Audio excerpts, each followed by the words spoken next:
today's Wednesday webinar on small flock management. We have the webinars the second and fourth Wednesday of the month, and you can see the ones that are upcoming through June. We would like to thank our sponsors of the Wednesday webinars, as well as the collaborators that we work with through different state organizations and universities. So thanks so much to both the sponsors and the collaborators. With that, any questions you have can be written there in the chat pod for Jenny, and I'll be turning it over now to Jenny Rhodes. She's an extension educator for University of Maryland Extension in Queen Anne's County. And today's topic is small flock management, very popular topic this time of year. Okay, so you should be able to hopefully see my screen now. Yes. Okay, so good morning. This is Jenny Rhodes. I work for the University of Maryland Extension in Queen Anne's County. I'm a county ag agent. I also want to acknowledge Dr. John Moll. He is our state poultry specialist, so he and I work together quite a bit. I got my beginning in backyard flock management in 4-H. So I started in 4-H with broilers and raised them, and now work for Extension and do a lot of work in poultry, and I also have a commercial operation. So my life is centered around lots of poultry, but small flock production is just really exciting. Everybody is really interested in small flocks, whether it's for meat birds, for broilers, or if it's for laying eggs and pets. And so we see, people of all kinds interested in small flock production. But it's growing, certainly in the United States. Statistics tell us that about 7% of U.S. households have some type of small non-commercial flock. And just in Maryland, we have over 5,000 flocks in Maryland. And I'll tell you a little bit later how we know how many we have. So when you're thinking about getting into poultry, or if you're already into the backyard, always begin with the end in mind. What is your goal? Are your children in 4-H? Is this a 4-H project? Do you want eggs? Do you want to raise them for meat? Are they pets? And then what kind of production do you, is it all organic? Do you want to feed them all organic type feed, or just conventional feed? So always begin with the end in mind. What's your end goal? Because as we know, animals are 24/7, and you have to take care of them all the time. So you have to have a plan for vacation, if you're going out of town, those kind of things. So before you start, certainly think about zoning regulations. Think about your neighbors. We're going to talk about these things. Plan at least 6 months in advance if you're starting a flock. What kind of housing are you going to have? How are you going to keep them confined? Are you going to, we don't want them roaming around the neighborhood, especially if you live in a neighborhood. You can see the picture there. So we have had many calls about, I live in a neighborhood and I have this hen or rooster that's roaming around the neighborhood. So we don't want those. We don't want bad neighbor relations. So we want to think about, how are we going to feed them? Where is the water going to come from? And the time. We know that any animals take a time commitment, and how much time is it really going to take out of your daily routine to do that. And then another part is disease. We're going to talk about biosecurity. If you haven't heard that word before, we'll talk about that.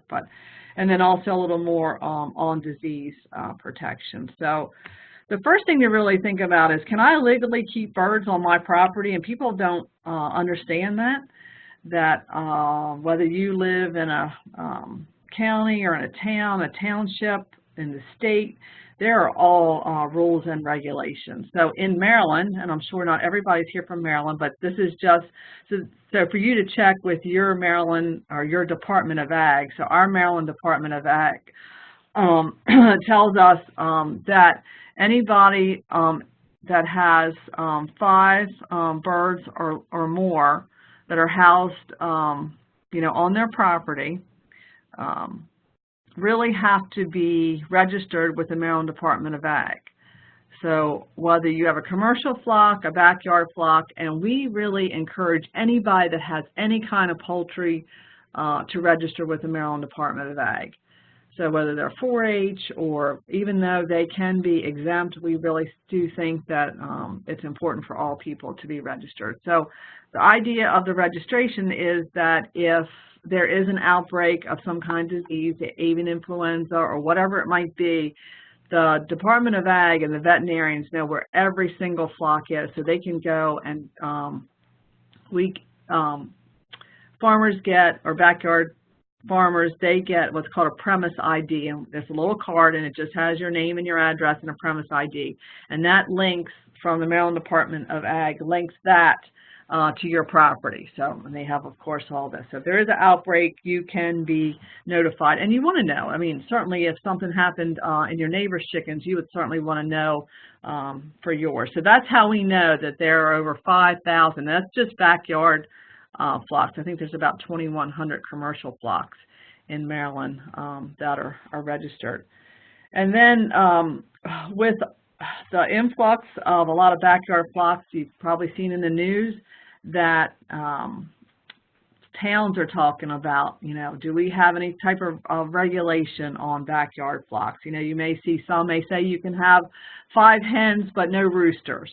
So make sure that you check with your local zoning, your county or city or township zoning, and then also the HOAs, homeowners associations.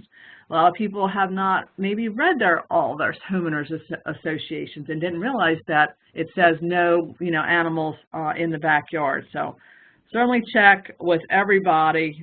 You know, you can start certainly with your local county extension agent can certainly help you through those things and, you know, direct you where you need to go. And also think about, you know, how you're going to maintain so that the birds stay on your property. You don't want your neighbors calling and saying, hey, your chicken is roaming around and pooping all over my property, all over my sidewalk, all on my steps. So we really want to keep our neighbors happy. And I've had people that live in subdivisions that have chickens and the neighbors don't even know it. And I'll show you a picture of one that I took that I thought was pretty interesting. So then also know in your state if you are going to raise layers and you want to, you know, really just give eggs to your neighbor. Really, it's illegal to give eggs to your neighbor in Maryland unless you're registered. So if you, those who keep 3,000 chickens or fewer and who sell eggs in Maryland must register annually. Now, they don't have to pay anything. There's no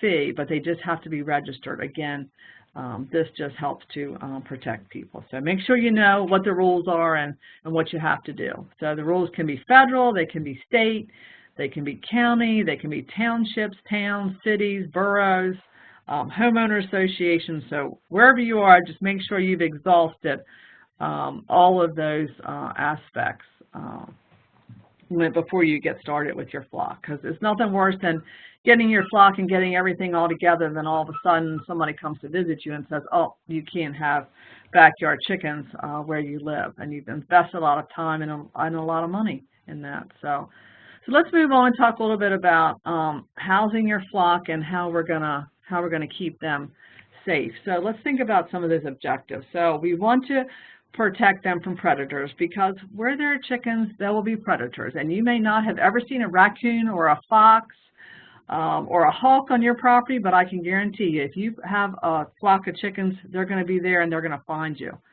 We need to think about how we're going to protect them from the elements of the weather, whether it's, you know, rain, snow, excessive heat. You know, in Maryland, we have anywhere from, I swear, 20-degree days to 115-degree days. So that's a pretty big, you know, expand of temperature. And so how are we going to keep our chickens comfortable? And I think that's just very important. The whole animal welfare part is very important. And then provision, you know, we've got to have feed, watering space. We have to have, if we're going to have layers, we've got to have places for them to nest, to roost.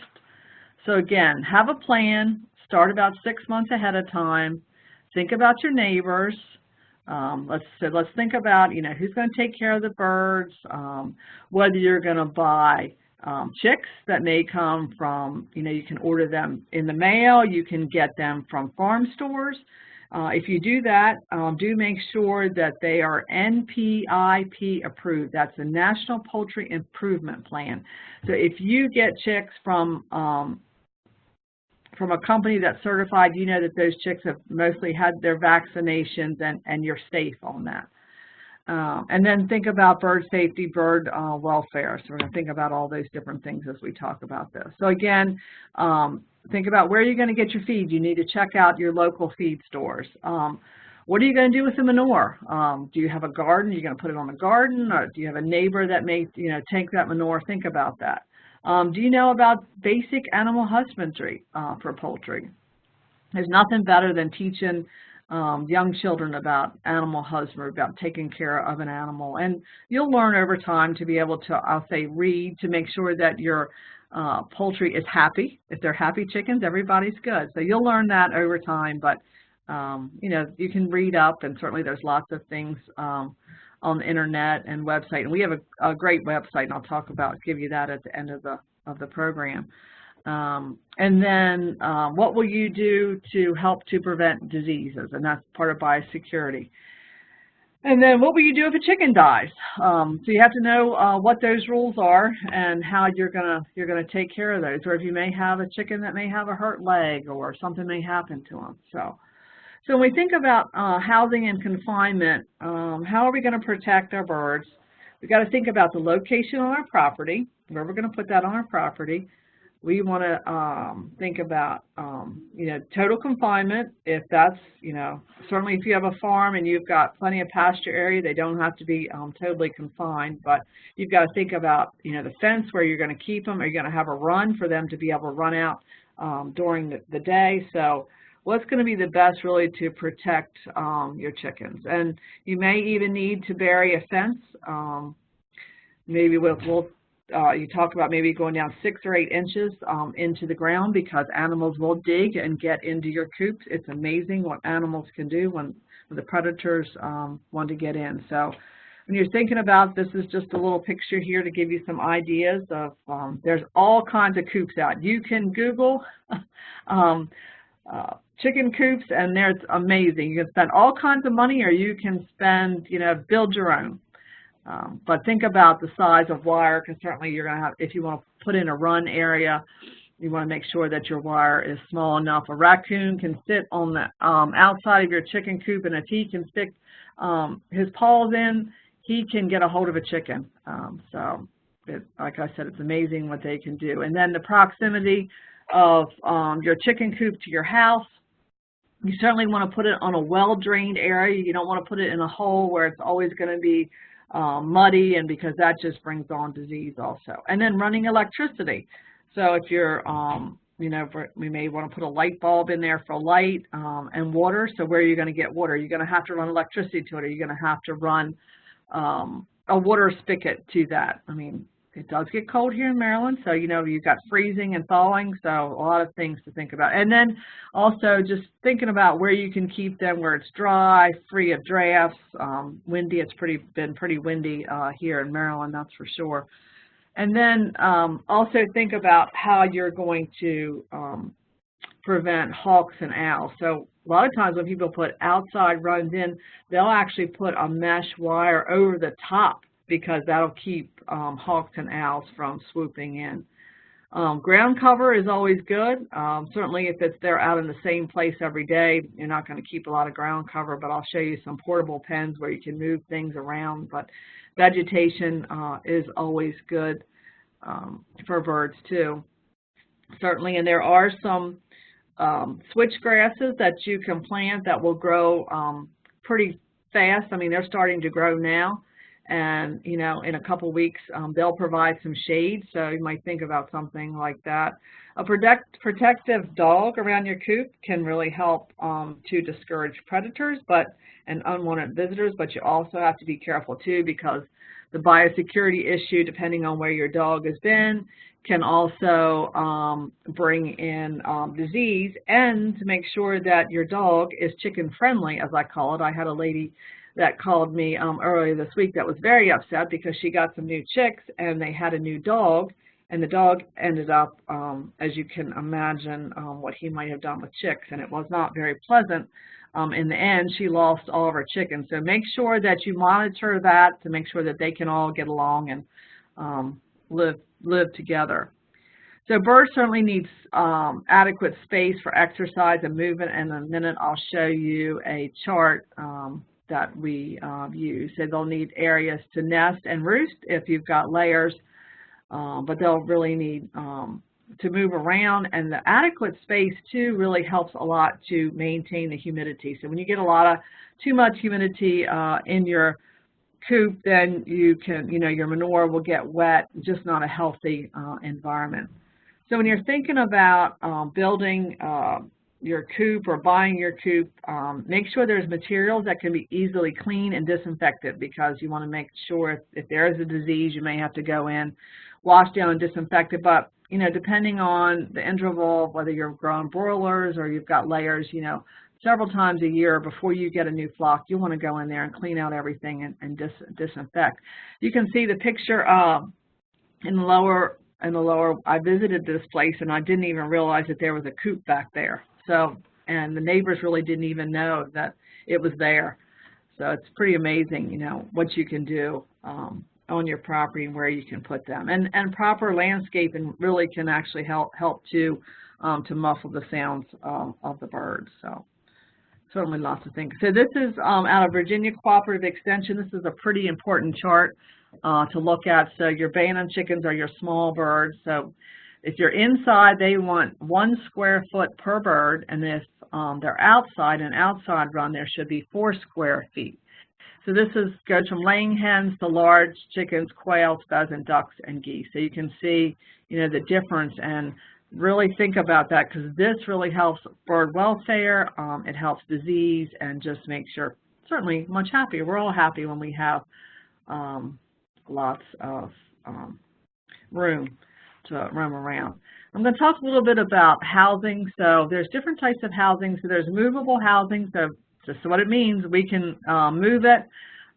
If you've got access to pasture, it works very well. And then there's also fixed housing. So some of us don't have the pleasure of being able to move their coop around. I'm going to show you just some pictures of fixed housing. So these are lean-tos off the back of some existing barns.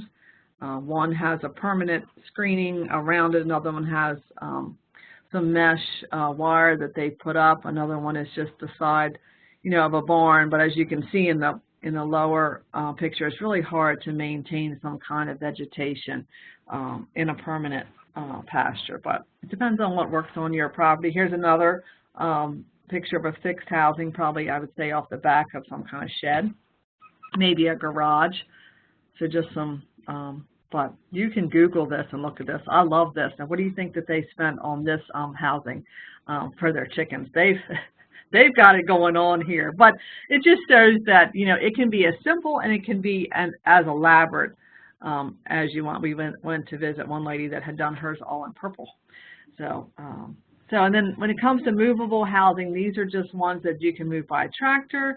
You can move by ATV, a pickup. There's also ones that you can just pick up and move by yourself. So some of these are on wagons. The one all the way over on the right, that is done with just a hoop house, so something that may have been left over from a greenhouse.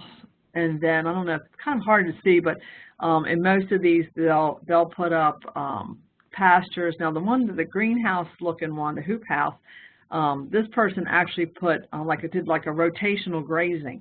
So they would, you can see there's another one in the back, but they had kind of pastures that came out so they could move them all around. So that's just some, and then here's some more. Okay, so here's some pictures of some ones. You can see the one in the lower left where the gentleman can actually move this around. So these are just floorless pens that can be moved to fresh pasture every day, whether they're on a skid or, the one made in PVC. That's certainly not very expensive to put together. There are plans on the internet that you can use to put those together. And then the one in the lower left, certainly one you can just order, and certainly teaching a young child how to take care of an animal. I will tell you that we call birds flocks, and it's flock for a reason. They like to be together. One chicken is probably not a good idea. They do like a group to be together. So think about our environment for our bedding. So usually we use pine shaving, some kind of certainly absorbent material. If you're getting chicks, certainly they start out about 90 degrees for the first week, and then as they grow, we'll decrease that to about 70 degrees. But no matter what, you've got to have really good air quality, and you've got to think about ventilation and circulation, especially when they're inside the coop at night or during the day.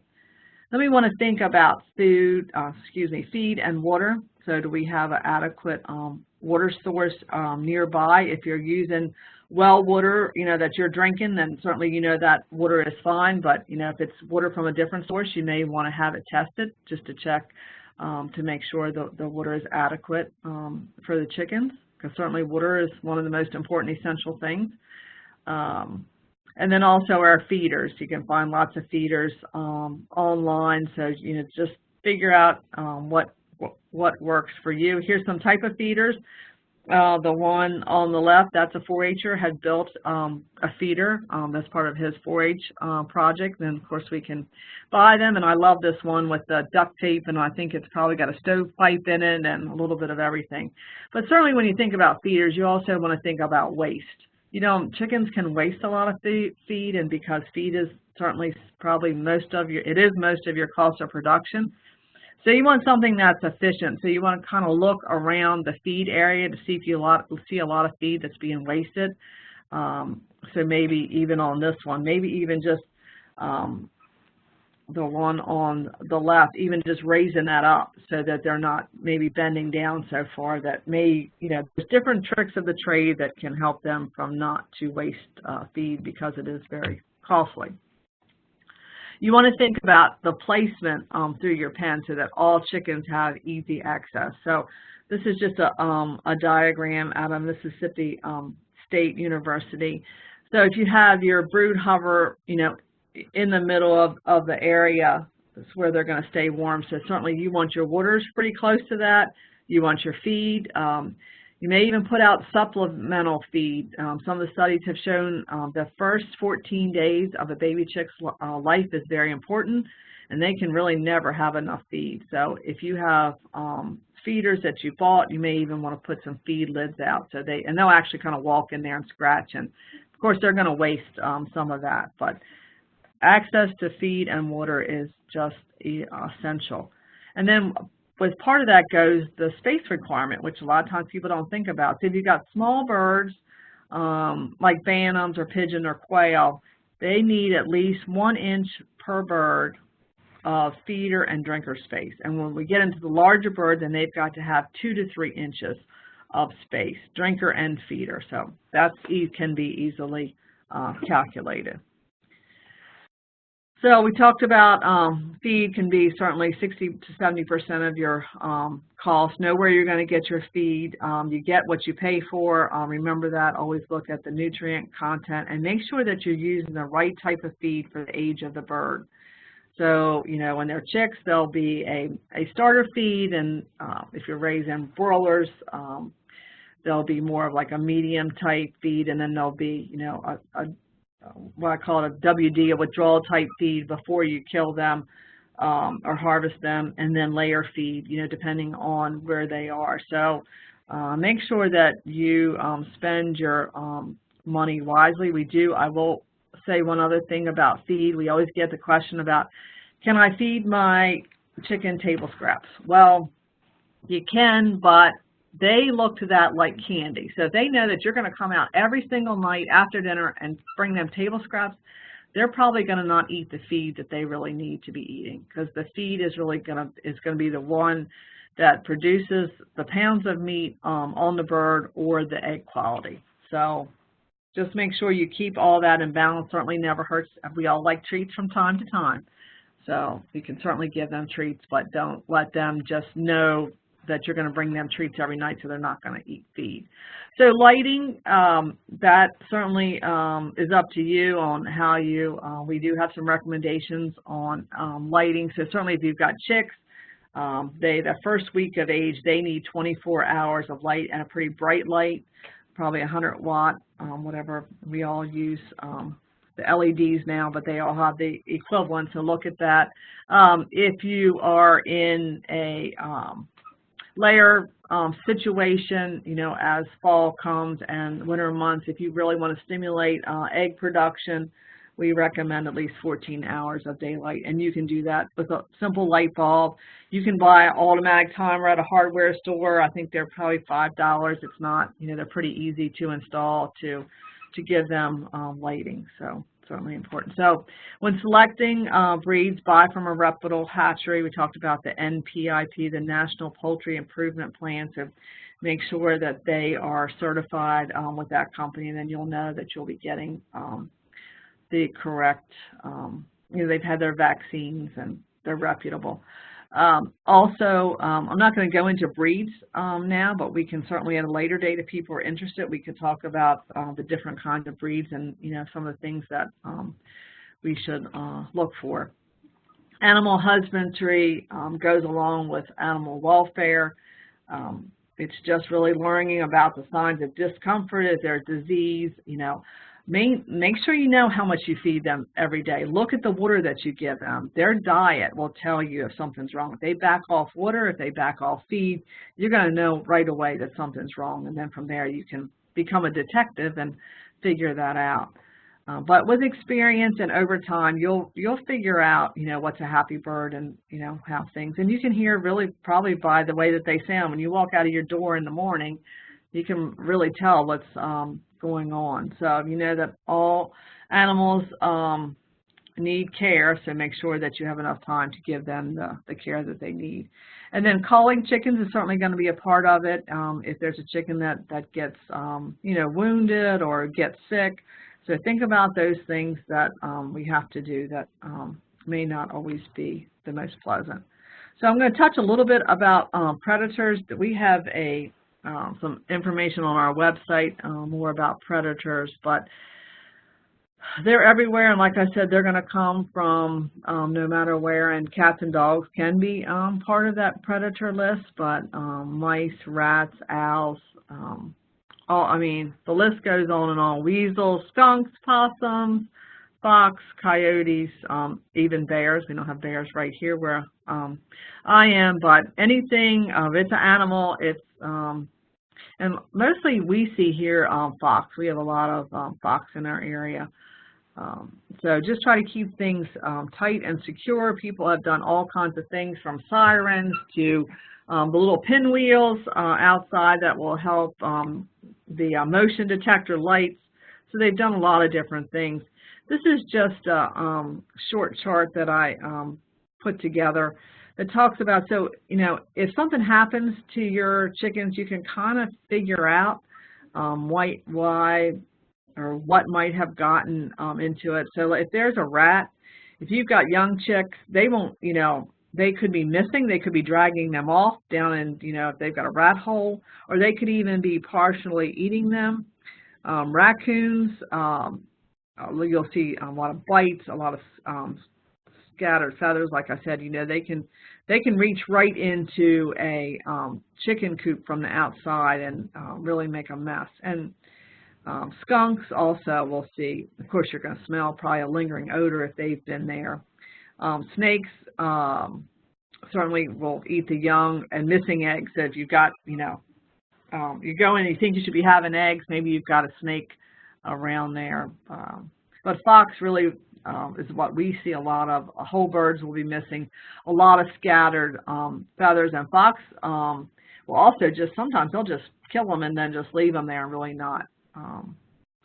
And hawks, if you've got an area where they can get into, they'll really, you'll see lots of feathers, and a lot of times, you know, the whole bird could be eaten right on site depending on how long. So just be aware of, there's certainly signs that you can look for. So what are we going to do to protect from disease on in our flock? So I'm going to talk a little bit about biosecurity if anybody has not heard that word. So bio means life. Security means really just protection. So it's really just to protect life. So we're going to talk about there's practices and protocols and, what's important, because certainly we don't want the spread of disease. We want our chickens to be healthy, and also if this is for income, if you're selling eggs or selling the meat, certainly important. So biosecurity is just really a modern term that we use now, as we kind of created out of a need to refer to a type of program that protects life. And probably you hear that most in the poultry industry and the hog industry, but we really find that, just the little common diseases, it will really help. So what are the germs? So we're trying to prevent against viruses, bacteria, fungi, parasites, internal and external. So there'll be a lot of different. The University of Maryland, we have anybody in Maryland, you can stop by any of our offices. You should be able to pick up. We have these signs that were made to keep people out. So the first thing is really to keep people out of your chicken coop or out of your area, because when people come in, they bring diseases. And a lot of people don't even think about that. So really you need to tell people no one's really admitted unless you have your permission to go in. So these are just some pictures of some chicken coops. The one in the lower left, that's actually a property that's adjacent to our fairgrounds. So those people put that up so people would know coming to the fair, you're not supposed to be, climbing over the fence and getting into my pastured area. So it just helps people to think about those kind of things. So certainly nobody wants sick chickens, because certainly not a good situation. So practice biosecurity every day, and it really starts with some very simple things. So, and why do we do biosecurity? Like I said, disease, insects, the threats, they can be naturally occurring, but they can also occur because of human activity. We may get a virus, on us, and then we carry it on our shoes, through the manure, through the soil. So we really need to think about a series of best management practices to put together, because we don't want to move these infectious agents. So 3 areas of biosecurity. These are the 3 main requirements. We want isolation, we want to control traffic, and then we want sanitation. So that's pretty easy. Isolation, control traffic, and sanitation. So isolation, so what am I talking about? So isolation is keeping your birds, keeping them away from other birds. So we've got, all the starlings and blackbirds and those, so the more we can keep them away from each other, putting them under locked doors to prevent, people from going in. If you already have birds of a certain age and you're buying some new birds, you want to keep them separated. You want them kind of have quarantine areas before we, bring them together. Not always actually a good idea to bring them together, but, to control them separately. Traffic control, to control around your farm or your backyard. Your neighbor might want to come in. Everybody loves chickens. Oh, I want to see your chickens. Well, maybe that's not such a good idea. But if they do want to see them, we'll talk about how we can do that. And disinfection, just washing your hands before you go to your chicken coop in the morning, or don't wear the same clothes that you're going to wear to work, and don't come home from work and go to your chicken coop. Change your clothes before you do that. And then if you've got show animals, you've got 4-H, or you do some of the fancy shows, disinfecting your material and your equipment before you leave your farm, and then also when you get back.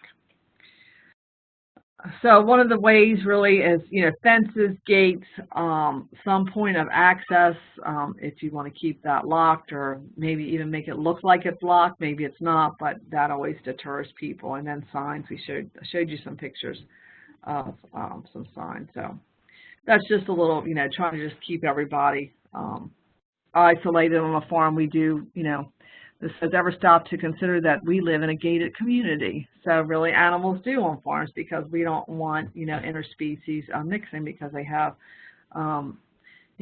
different toleration to different diseases. And certainly where we live, we have a lot of Canadian geese. We can't keep geese from flying over, but we can certainly control, you know, what's on the ground and be careful of that. So just some more pictures of these are some pastured pens. So keeping them, they've got an area, the one on the top has an area where they can get out and get some sun, but then also when it gets too, you know, too hot, they've got a place to go where it may be a little cooler. So another, just think about trying to isolate birds. Don't, you know, keep your geese and your ducks and your chickens, you know, all in the same pen. They really do need to be separate because different diseases affect them differently. And then controlling traffic when people come onto your farm or to your house, or it's certainly very important. And you can always put up signs, like I said, and then if you do have traffic that flows and you have different size age birds, always start with the youngest age bird and go to the oldest age bird. Key locks, signs, you can never do enough to maybe keep people out, because when you're not home, you don't know who may be coming on your farm or on your backyard to see what's going on. Simple sanitation, very simple. Washing your hands before and after, disinfecting. All the tractor or the farm supply stores have you know, disinfectants that you can buy. And washing your hands, again, just simple things that you can do that sometimes we don't really think about. This is just a picture. We had an outbreak of a disease here on the Eastern Shore back in, gosh, 2004. This was just a picture of the people that were suiting up. This was a lane going into the farm. So this is just a picture of some of the biosecurity and our personal protective equipment. And you can buy a lot of these things online. You can see the gentleman have the plastic boots. So if you want to, you know, you don't want to have to change your shoes, then you can buy a package of these plastic booties and slip on over your shoes. You can have a dedicated set of coveralls. These are all disposable coveralls that you can buy. They have head nets on to keep, you know, your hair, well, it helps keep your hair clean, number one, but also, you know, well, really number one is really you're not going to be bringing any diseases, but it does help keep your hair clean. And then they also had masks on. So it's just things to think about. So we call that PPE, personal protective equipment. So have dedicated footwear, a pair of coveralls, a jacket, hat, whatever that you always wear to your coop every day, and keep those very separate. And then have appropriate equipment for visitors. So if you do have your family or your grandchildren or whoever wants to come, you could buy some of those disposable booties you saw. Or you could have a pair of washable rubber booties. You can have a pair of disposable coveralls or jackets that can be washed. So certainly you can take people in, but you just want to be careful of where they've been, and do they have chickens on their farm? Do they have you know, a parakeet in their house? They can also carry diseases. So just think about keeping it clean.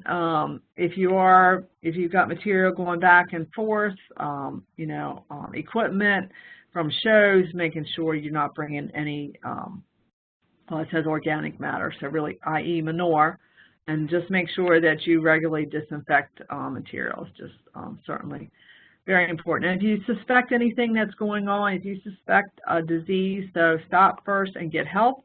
Think about those people that you would want, you know, to come onto your farm. If you're going to call a veterinarian, a lot of times by the time you figure out something's going on, you may have already had some mortality. So it may be as easy as calling your local state lab and taking that chicken there to be diagnosed, and that's very important. Most all states have a state lab where they can go, and you can figure out what's going on. So how are we going to handle those dead birds? So mostly we talk about composting.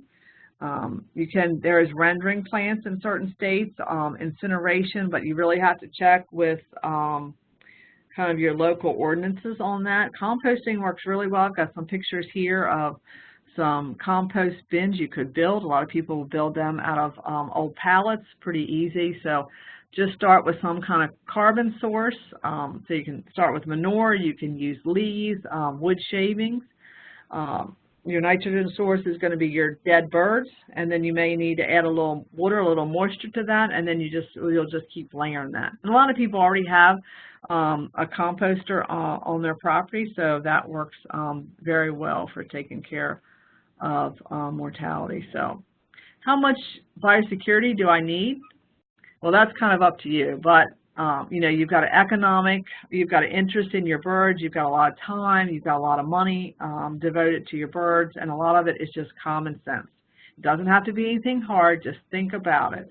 And it's a relative risk that you want to take. I've never heard one person say they were happy when something happened to their birds. Nobody wants that to happen. So just think about the risk of, you know, all new birds at one time, all in, all out, is always kind of a good thing too. So they're all in at one time, and then you bring new ones all in, or they all go out at one time, all come in. And really, our poultry are priceless. We have a lot of time, a lot of money, emotional attachment to it, to chickens. So it's certainly very important. So why biosecurity? Really, a lot of it is because avian influenza. We had the outbreak several years ago in the Midwest, and we really do not want that there. If we have avian influenza, high-path avian influenza, if it were to come here, we would, the veterinarians at the Department of Ag would drop a pin and they would draw a circle with so many miles, and they would, you know, they would have to go in and test all those birds, and if there was, and all those birds would have to be depopulated. So that's why it's very important that we practice biosecurity. So an ounce prevention is certainly worth a pound of cure. Record keeping, another important, whether you're doing this for a hobby or a 4-H project, keep track of your records, because it is important. It's a good reference. It's always good to know what you're spending. But again, if there is a disease or some other problem, you know, you can see the difference in, you know, if you know you buy a 25-pound bag of feed every week, and for some reason you've got some left over, something's probably going on. But hobbies can be very expensive, but they can also be very rewarding, and taking care of an animal teaches everybody a lot about responsibility. This is just in Maryland, so we talked about earlier, you know, if you did have a flock, you should register that with the Maryland Department of Ag, and that is online, so you go online and fill out the form, and you're done, and you'll get a little premise card in the mail. I wanted to show you this. Shannon, do we have time to show this biosecurity video, or should we just post that? We do have it posted, but we had a couple questions we'll during your presentation, so if you wanted to do those. Yeah, let's do that. And there's a biosecurity video that we'll send you the link to, and I encourage all of you to go on and look at that. We worked with a local 4-H family who does a wonderful job with biosecurity, and they show chickens all over the state. So, okay, so let's see what questions we have. So one of the questions was, for somebody that was new and starting out, would you recommend chicks or adult hens if they're new to owning chickens? I guess it would depend on whether, so if they were going to do broilers for meat, they would certainly want chicks. It depends on your preference. I think the importance of getting a baby chick and seeing that chick grow is an important part of learning, because then you learn about all the different kind of phases and what they go through. But it's certainly up to you. You can go out and buy hens right away. But I feel like as that chick grows, you grow too. And then maybe once you get a little more experience, then you can go out and just buy hens. Okay. And then there was another question about the lighting. Could you explain why they need 24 hours of light throughout the first week? It seems like in nature that wouldn't be the case. No, you're right. You're right. In nature, it is not the case. But to get chicks off to a good start, the research shows us that first week of 24 hours of light really helps to stimulate them. They cannot control their body temperature, that first week. So it's important that temperature, they keep the temperature, and you don't want a lot of darkness because you don't want them to get dehydrated either. So, and you want them to keep eating. So that's why we suggest 24 hours of light that first week. Okay. That's all the questions that came through. Anyone that had any questions at this point can put them either in the chat or in the Q&A. Either one would work. We will be posting the videos as well as the slides, and I'll be sending that link out once we get everything posted on YouTube. Okay. Any other questions for Jenny? Well, thank you all. I certainly hope you've learned something. There's our website, extension.umd.edu/poultry. When you go to poultry, there'll be tabs at the top. There is a one just for backyard flocks, and then also is the publications. We have lots of publications online. We wrote a publication that talks, a lot of this is outlined in that publication. It talks about getting started, what are the important things that you need to do. And if you have any questions, certainly please email myself or Dr. John Moyle, and we'll be happy certainly to help you.